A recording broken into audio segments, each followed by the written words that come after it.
ನಾನಿವತ್ತು ದೋಸೆ ಮಾಡ್ತಾಯಿದ್ದೀನಿ. ದೋಸೆಗೆ ಬೇಕಾಗಿರೋದು ನೋಡಿ, ಇದು ಬಿಳ್ಜೋಳ ಅಂತ. ಬಿಳ್ಜೋಳ ಅಂದರೆ ರೊಟ್ಟಿ ಎಲ್ಲ ಮಾಡ್ತಾರಲ್ಲ ಉತ್ತರ ಕರ್ನಾಟಕದ ಸೈಡು, ಆ ಥರ ಬಿಳ್ಜೋಳ ಇದು.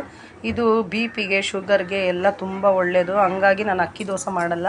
ಅಕ್ಕಿ ದೋಸೆ ಏನಪ್ಪ ಅಂದರೆ ಅದು ಬಾಡಿ ಸುಸ್ತು ಹೊಡಿಯುತ್ತೆ, ಶುಗರ್ಗೆ ಒಳ್ಳೇದಲ್ಲ. ಅಕ್ಕಿ ದೋಸೆ ತಿನ್ನೋದ್ರಿಂದ ಆರೋಗ್ಯಕ್ಕೆ ಒಳ್ಳೇದಲ್ಲ ಅಂದ್ಬಿಟ್ಟು ನಾನು ಬಿಳ್ಜೋಳ ಮತ್ತು ಸಜ್ಜೆ, ಈ ಸಜ್ಜೆ ತೊಗೊಂಡಿದ್ದೀನಿ. ಸಜ್ಜೆ 1 ಬಟ್ಲು ತೊಗೊಂಡಿದ್ದೀನಿ. ಬಿಳ್ಜೋಳ 2 ಬಟ್ಲು ತೊಗೊಂಡಿದ್ದೀನಿ. ಇಲ್ಲೇ ಕಾಣಿಸ್ತಾ ಇದೆ ನೋಡಿ, 2 ಬಟ್ಲು ಬಿಳ್ಜೋಳ ತೊಗೊಂಡಿದ್ದೀನಿ. ಒಂದು ಬಟ್ಲು ಇದು ರೇಷನ್ ಅಕ್ಕಿ ತೊಗೊಂಡಿದ್ದೀನಿ. ಅಕ್ಕಿ ಇದೇನಕ್ಕೆ 1 ಬಟ್ಲು ತೊಗೊಂಡಿದ್ದೀನಿ ಅಂದರೆ ಇದು ಕ್ರಿಸ್ಪಿನೆಸ್ ಬರುತ್ತೆ, ಚೆನ್ನಾಗಿ ದೋಸೆ ಗರಿಗರಿಯಾಗಿ ಬರುತ್ತೆ. ಮಕ್ಕಳು ಎಲ್ಲ ತಿಂತಾರೆ. ಆ ದೋಸೆಗೂ ಈ ದೋಸೆಗೂ ಏನು ಡಿಫ್ರೆನ್ಸ್ ಬರಲ್ಲ. ಅಂದರೆ ಬರೀ ಅಕ್ಕಿ ದೋಸೆಗೂ ಈ ಜೋಳ ಇದೆಲ್ಲ ಸಜ್ಜೆ ಎಲ್ಲ ಮಿಕ್ಸ್ ಮಾಡೋ ದೋಸೆಗೂ ಡಿಫ್ರೆನ್ಸ್ ಬರಲ್ಲ, ಟೇಸ್ಟು ಡಿಫ್ರೆನ್ಸ್ ಬರಲ್ಲ. ಆರೋಗ್ಯಕ್ಕೆ ಮಾತ್ರ ತುಂಬ ಒಳ್ಳೆಯದು. ಹಂಗಾಗಿ ನಾನು ಇದೆಲ್ಲ ಮಿಕ್ಸ್ ಮಾಡ್ತೀನಿ. 1 ಬಟ್ಲು ಉದ್ದಿನಬೇಳೆ ತೊಗೊಂಡಿದ್ದೀನಿ. 2 ಸ್ಪೂನ್ ಮೆಂತ್ಯಕಾಳು ತೊಗೊಂಡಿದ್ದೀನಿ. ಇದನ್ನೆಲ್ಲ ಚೆನ್ನಾಗಿ ತೊಳೆದ್ಬಿಟ್ಟು ನೆನೆಸಿಟ್ಟಿರ್ತೀನಿ. ಬೆಳಗ್ಗೆ ನೆನೆಸಿದ್ರೆ ಸಂಜೆ ರುಬ್ತೀವಿ. ಇದೆಲ್ಲ ಚೆನ್ನಾಗಿ ನೆಂದಿರುತ್ತೆ. ಸಂಜೆಗೆ ರುಬ್ಬಿದರೆ ಮಾಮೂಲಿ ಅಕ್ಕಿ ದೋಸೆ ಯಾವ ಥರ ಮಾಡ್ತೀವೋ ಅದೇ ಥರನೇ ರಾತ್ರಿ ಎಲ್ಲ ಚೆನ್ನಾಗಿ ರುಬ್ಬಿ ಅದನ್ನು ಮುಚ್ಚಿಟ್ರೆ ಬ್ಯಾಟರ್ ಈ ಥರ ರೆಡಿ ಆಗುತ್ತೆ ನೋಡಿ. ಹಸಿಟ್ಟು ಇದು ಸ್ವಲ್ಪ ಕಲರ್ ಚೇಂಜ್ ಆಗುತ್ತೆ ಅಷ್ಟೇ. ಅಕ್ಕಿ ದೋಸೆಗಿಂತ ಸ್ವಲ್ಪ ಕ್ರೀಮಿಶಿ ಬರುತ್ತೆ ಈ ದೋಸೆ. ನಾನು ಈಗ ಹಾಕ್ತೀನಿ ನೋಡಿ ಯಾವ ಥರ ಬರುತ್ತೆ ಅಂತ, ಗರಿಗರಿಯಾಗಿ ಬರುತ್ತೆ. ಆಮೇಲೆ ಇದು ರುಬ್ಬುವಾಗ ಮೇನ್ ಇನ್ನೊಂದು ಏನಪ್ಪ ಅಂದರೆ ಸ್ವಲ್ಪ ಅಕ್ಕಿ ಇದು ಅನ್ನ ರುಬ್ಬಬೇಕು.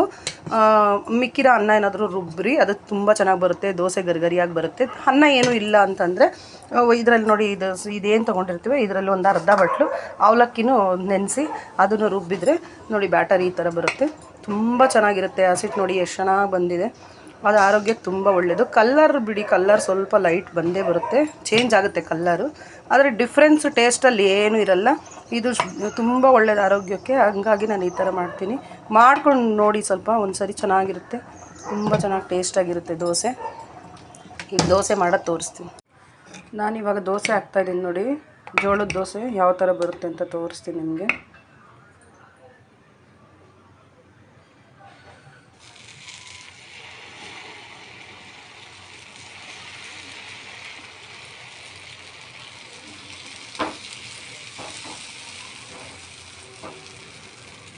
ದೋಸೆಗೆ ನಾನು ಮುಚ್ತೀನಿ, ಯಾಕೆಂದರೆ ನಾನು ಒಂದೇ ಸೈಡ್ ಬೇಯಿಸೋದು. ಎಲ್ಲರೂ 2 ಸೈಡ್ ಬೇಯಿಸ್ತಾರೆ. 2 ಸೈಡ್ ಬೇಯಿಸೋದ್ರಿಂದ ದೋಸೆ ಟೇಸ್ಟ್ ಬರೋದಿಲ್ಲ. ಹೋಟ್ಲು ಥರ ಮಸಾಲೆ ದೋಸೆ ಬರೋಲ್ಲ. ಹೋಟ್ಲಲ್ಲಿ ಗರಿಗರಿಯಾಗಿ ಮಸಾಲೆ ದೋಸೆ ಯಾವ ಥರ ಬರುತ್ತೆ ಅಂತಂದರೆ ಇದು 1 ಸೈಡ್ ಬೇಯಿಸಿದಾಗ ಮಾತ್ರ ಈ ಥರ ಬರುತ್ತೆ. ಅದಕ್ಕೆ ನಾನು ದೋಸೆನ ಮುಚ್ತೀನಿ, ಆವಿಲ್ಲೇ ಅದು ಚೆನ್ನಾಗಿ ಬೆಂದ್ಕೊಳ್ಳುತ್ತೆ. ಈಗ ತೋರಿಸಿ ನಿಮ್ಗೆ ಯಾವ ಥರ ಬರುತ್ತೆ ಅಂತ ನೋಡ್ತಾ ಇರಿ ಹಾಗೇ. ಆಮೇಲೆ ಅದಕ್ಕೆ ಕೆಂಪು ಚಟ್ನಿ ನೋಡಿ, ಈ ಥರ ಕೆಂಪು ಚಟ್ನಿ ಮಾಡಿ ಇಟ್ಕೊಂಡಿದ್ದೀನಿ. ಅದನ್ನು ತೋರಿಸಿದ್ನಲ್ಲ ನಿಮಗೆ. ಇದನ್ನು ಸವರ್ತೀನಿ ದೋಸೆ ಮೇಲೆ. ಅದರ ನಂತರ ಅದ್ರ ಮೇಲೆ ಚಟ್ನಿ ಪುಡಿ ಹಾಕ್ತೀನಿ. ಈ ಚಟ್ನಿ ಪುಡಿಗೆ ನಾನು ಕಡಲೆಕಾಯಿ ಬೀಜ ಹುರ್ಕೊಂಡು ಅದಕ್ಕೆ ಬೆಳ್ಳುಳ್ಳಿ, ಖಾರ ಪುಡಿ, ಉಪ್ಪು ಅಷ್ಟೇ ಬೆರೆಸಿ ಪುಡಿ ಮಾಡಿದ್ದೀನಿ. ಇದು ತುಂಬ ಚೆನ್ನಾಗಿ ಟೇಸ್ಟ್ ಕೊಡುತ್ತೆ.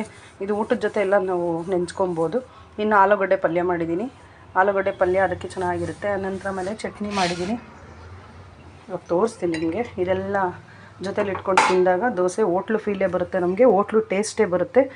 ಹೋಟ್ಲು ದೋಸೆ ಅಂದ ತಕ್ಷಣ ಎಲ್ಲರೂ ಹೋಟ್ಲಿಗೆ ಹೋದರೆ ಮಸಾಲೆ ದೋಸೆನೇ ತೊಗೊತಾರೆ. ಮಸಾಲೆ ದೋಸೆ ಚೆನ್ನಾಗಿರುತ್ತಪ್ಪ ಹೋಟ್ಲಲ್ಲಿ ಅಂತ ನಾವು ಮಾಡ್ಕೋಬೋದು. ಅದೇನು ಈಸಿ, ಅದೇನು ಕಷ್ಟ ಅಲ್ಲ. ಈ ಮೆಥಡಲ್ಲಿ ಮಾಡಿಕೊಂಡ್ರೆ ನಿಜವಾಗ್ಲೂ ನಿಮಗೆ ಹೋಟ್ಲು ಥರನೇ ಮಸಾಲೆ ದೋಸೆ ಇರುತ್ತೆ. ಸೂಪರಾಗಿ ಟೇಸ್ಟು ಬರುತ್ತೆ ನೋಡಿ. ಅದು ಯಾವ ಥರ ಬೇಯ್ತಾ ಇದೆ ಅಂತ ನೋಡಿ, ಕ್ರಿಸ್ಪಿನೆಸ್ ನೋಡಿ ಯಾವ ಥರ ಬರುತ್ತೆ ಅಂತ. ಸೇಮ್ ಮಸಾಲೆ ದೋಸೆ ಥರನೇ ಬರುತ್ತೆ. ಈಗ ಸ್ವಲ್ಪ ಎಣ್ಣೆ ಹಾಕಿದ್ಮೇಲೆ ಚಟ್ನಿ ಪುಡಿ ಸವರಬೇಕು. ಯಾಕೆಂದರೆ ಅದು ಎಣ್ಣೆ ಹಾಕ್ದಿರೆ ನಾವು ಚಟ್ನಿ ಪುಡಿ ಸವರಿದ್ರೆ ಅದು ಹೆಂಚಿಗೆ ಹಿಡ್ಕೊಳ್ಳುತ್ತೆ ದೋಸೆ ಕೆಳಗಡೆ ಎಲ್ಲ ಚಟ್ನಿ ಇದಾಗ್ಬಿಟ್ಟು. ಹಂಗಾಗಿ ಅದು ಎಣ್ಣೆ ಹಾಕಿ ಸ್ವಲ್ಪ ಹೊತ್ತು ಬೇಯಕ್ಕೆ ಬಿಡಬೇಕು. ಈಸಿ ದೋಸೆ ಮಾಡ್ಕೊಳ್ಳೋದು, ಟೇಸ್ಟು ಕೂಡ ಸೂಪರಾಗಿರುತ್ತೆ. ಇದು ಹೆಂಚು ಬಂದು ನಮ್ಮದು ತುಂಬ ಹಳೇದು. ಇದರಲ್ಲಿ ದೋಸೆ ತುಂಬ ಚೆನ್ನಾಗಿ ಬರುತ್ತೆ. ತುಂಬ ಸುಮಾರು ಇದಕ್ಕೊಂದು 26-27 ವರ್ಷ ಆಗಿರಬೇಕು ಈ ಹೆಂಚಿಗೆ. ಇದರಲ್ಲಿ ನಾನ್ ಸ್ಟಿಕ್ ತವನೇ, ನಾನು ಎಣ್ಣೆ ಹಾಕಿ ಇದನ್ನು ಈ ಥರ ಪಳಗಿಸಿಟ್ಕೊಂಡಿದ್ದೀನಿ.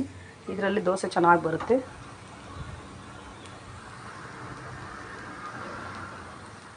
ನೋಡಿ ಇವಾಗ ಚಟ್ನಿ ಹಾಕಿ ಎಲ್ಲ ಕಡೆ ಹರಡ್ತೀನಿ ನಾನು.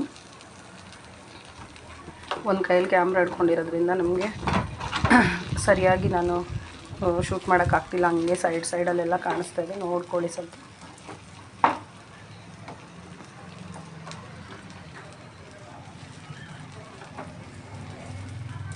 ನೋಡಿ ಅದ್ರ ಮೇಲೆ ಇವಾಗ ಚಟ್ನಿ ಪುಡಿ ಹಾಕ್ತೀನಿ ನಾನು. ತುಂಬ ಚೆನ್ನಾಗಿರುತ್ತೆ ಇದು. ಟೇಸ್ಟ್ ಮಾತ್ರ ಹೈಲೈಟಾಗಿರುತ್ತೆ. ಯಾವ ಹೋಟ್ಲಿಗಿಂತ ಏನು ಕಮ್ಮಿ ಇರಲ್ಲ. ಎಲ್ಲ ನಾವು ಮನೇಲೇ ಮಾಡ್ಕೋಬೋದು. ಮನೇಲಿ ಎಲ್ಲ ಫ್ಯಾಮಿಲಿ ಎಲ್ಲ ಈ ಥರ ಮಾಡ್ಕೊಂಡು ಜೊತೆಲಿ ತಿನ್ನೋದ್ರಿಂದ ಎಷ್ಟು ಟೇಸ್ಟಾಗಿ ಎಷ್ಟು ಚೆನ್ನಾಗಿ ಬರುತ್ತೆ ದೋಸೆ.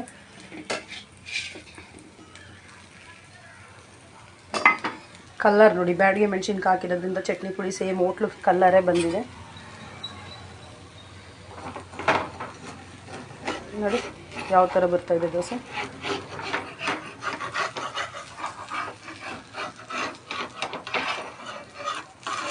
ಟೇಸ್ಟು ಅಷ್ಟೇ ಸೂಪರಾಗಿದೆ. ಜೋಳದ ದೋಸೆ ಅಂತ ಅಂದ್ಬಿಟ್ಟು ಟೇಸ್ಟ್ ಏನೂ ಚೇಂಜ್ ಆಗಲ್ಲ, ಸಕ್ಕತ್ತಾಗಿರುತ್ತೆ.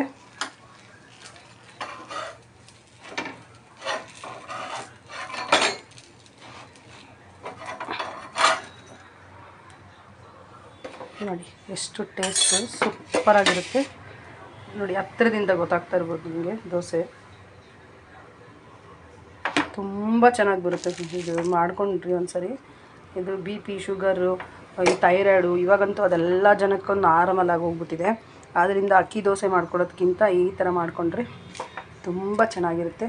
ಇದ್ರ ಜೊತೆ ಚಟ್ನಿ ತುಂಬ ಚೆನ್ನಾಗಿ ಟೇಸ್ಟಾಗಿ ಸಕ್ಕತ್ತಾಗಿರುತ್ತೆ. ಮಾಡಿ ಟ್ರೈ ಮಾಡಿ ನೋಡಿ, ತುಂಬ ಚೆನ್ನಾಗಿ ಬರುತ್ತೆ ಮಸಾಲೆ ದೋಸೆ. ನಾನಿವತ್ತು ಕೆಂಪು ಚಟ್ನಿ ಮಾಡೋದು ತೋರಿಸ್ತಾ ಇದ್ದೀನಿ. ಈ ಕೆಂಪು ಚಟ್ನಿನ ದೋಸೆಗೆ ಮೇಲೆ ಸವರ್ತಾರಲ್ಲ ಹೋಟೆಲ್ಗಳಲ್ಲಿ, ಆ ಥರ ಕೆಂಪು ಚಟ್ನಿ ಇದು.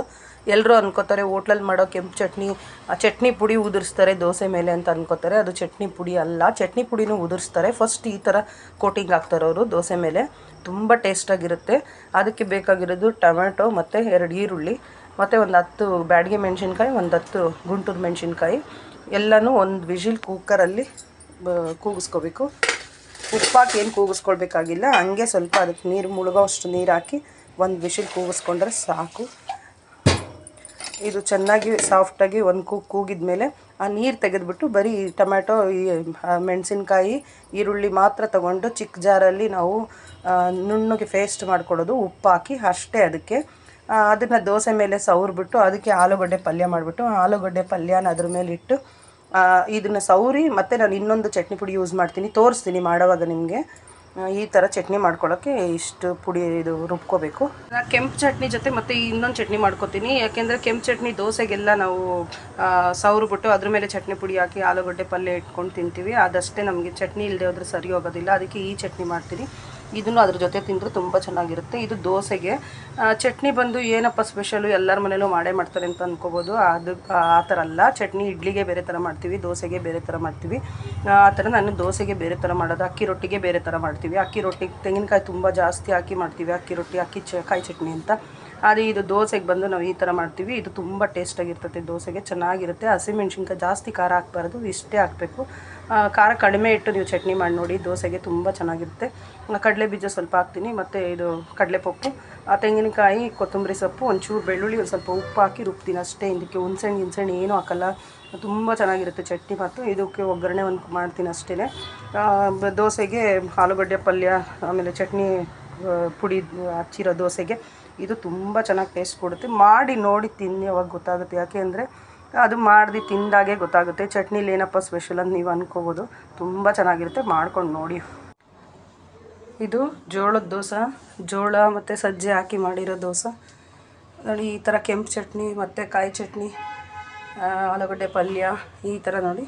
ಇದರೊಳಗೆ ನಾನೆಲ್ಲ ಹಾಕಿ ಕೊಡ್ತೀನಿ. ಅದು ನಿಮಗೆ ತೋರ್ಸೋಕ್ಕೋಸ್ಕರ ಈ ಥರ ಸಿಂಗಲ್ಲು ಇದ್ದಿದ್ದೀನಿ. ಈ ಥರ ಬರುತ್ತೆ ಮಸಾಲೆ ದೋಸೆ. ಸೂಪರಾಗಿರುತ್ತೆ. ಟೇಸ್ಟ್ ಮಾತ್ರ ಹೈಲೈಟಾಗಿರುತ್ತೆ. ದೋಸೆ ನೋಡಿ ಎಷ್ಟು ಚೆನ್ನಾಗಿ ಬರುತ್ತೆ ಅಂತ. ಮಾಡಿ ನೋಡಿ, ಚೆನ್ನಾಗಿರುತ್ತೆ ಟೇಸ್ಟು, ಆರೋಗ್ಯಕ್ಕೂ ಒಳ್ಳೆಯದು.